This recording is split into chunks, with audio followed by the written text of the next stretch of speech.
Okey, hari ni kita promosikan untuk okey. Hari ni kita promosi untuk filem. Okey, hari ni kita promosi untuk filem Sejoli Misi Cinta Cinta dan kita untuk buat Misi Cinta Cinta di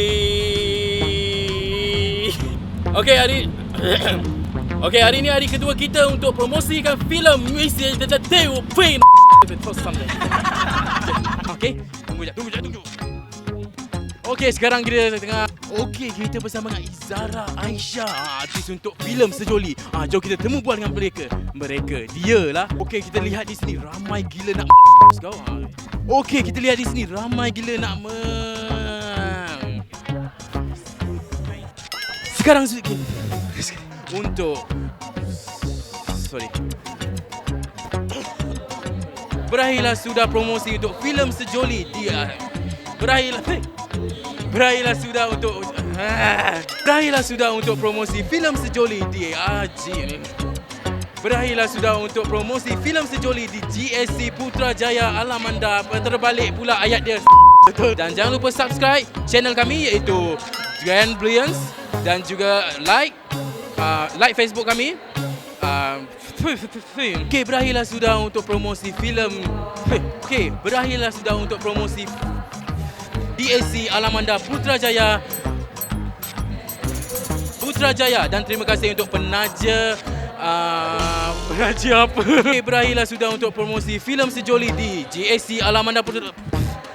Okey, berakhirlah sudah untuk promosi filem Sejoli Alamanda pada 20 hari bulan Februari pada 2014 di aku cakap pada lah. Okey, berakhirlah sudah promosi filem Sejoli di GSC Putrajaya. Like Facebook kami, channel kami di YouTube iaitu Grand Brilliance dan jangan lupa subscribe channel kami untuk mengetahui filem kita. Berakhirlah sudah untuk promosi Sejoli di Pawagam berdekatan anda pada 20 hari bulan Februari 2014.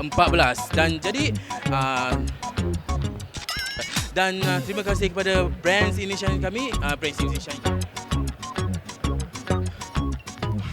Berakhirlah sudah untuk misi cantas road tour kami di GSC Alamanda. Jangan lupa subscribe channel kami, like dan follow Facebook dan Twitter, Instagram kami iaitu dan download dan jangan lupa subscribe media prima kau. Dan jangan lupa subscribe media sosial kita Grand Brilliance untuk mengetahui filem-filem update filem-filem terbaru yang akan datang. Dan jangan lupa juga saksikan filem Sejoli di Pawagam pada 20 hari bulan Februari 2014 di Pawagam berdekatan anda. Terima kasih dan kita jumpa lagi. Assalamualaikum. Okey, kita bersama dengan Izara Aisyah sekarang ini, itu pelakon utama dalam filem Sejoli. Jom kita bertemu bual dengan dia. Jom. Apa khabar Izara? Izara, kita nak masuk dalam video ni Izara. Izara, jangan buat malu Izara.